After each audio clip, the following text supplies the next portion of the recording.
കേരളത്തിൽ എയിംസ് വരും മറ്റേ മോനെ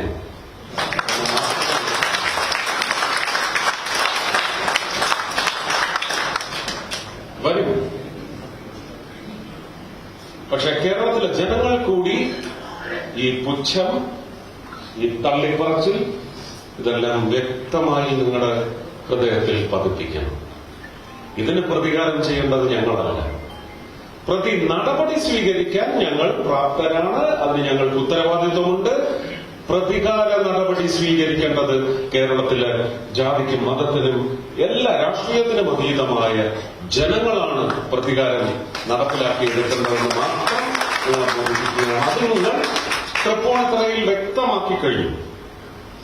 പക്ഷെ വ്യക്തമാക്കിയെങ്കിലും അതിലൊരു ശക്തിക്കുറവ് അനുഭവിച്ചുകൊണ്ടിരിക്കുന്നു എന്ന ചെയർപേഴ്സൺ പോയാൽ യെസ്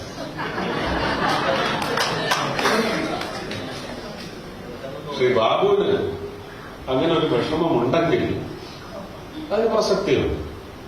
പക്ഷെ തരണം ചെയ്യാൻ സാധിക്കും. നിങ്ങൾ പേടിക്കണ്ട.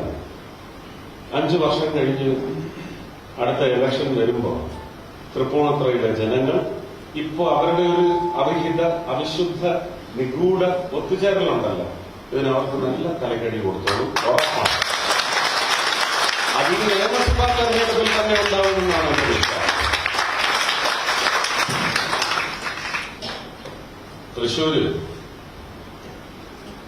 മാർച്ച് 8-ാം തീയതിയോ മറ്റുമാണ് 2023 ശ്രീ അമിത്ഷാജി വന്ന് സ്റ്റേജിൽ നിർബന്ധപൂർവമാണ്, എനിക്കെന്താ പ്രസംഗിക്കേണ്ടെന്ന് അറിയില്ലായിരുന്നു, എന്നെ പെട്ടെന്ന് മേളയിലേക്ക് വിളിച്ചു വരുത്തുകയായിരുന്നു. പരിപാടി നടന്നുകൊണ്ടിരിക്കുമ്പോഴാണ് ഞാൻ ചെന്നത്. അദ്ദേഹത്തെ പ്രസംഗിക്കാൻ പറ്റിയപ്പോ ആപ്കെ ബാത് ആപ് ജായിയെ എന്ന് ഓർഡർ ചെയ്യുകയാണ്.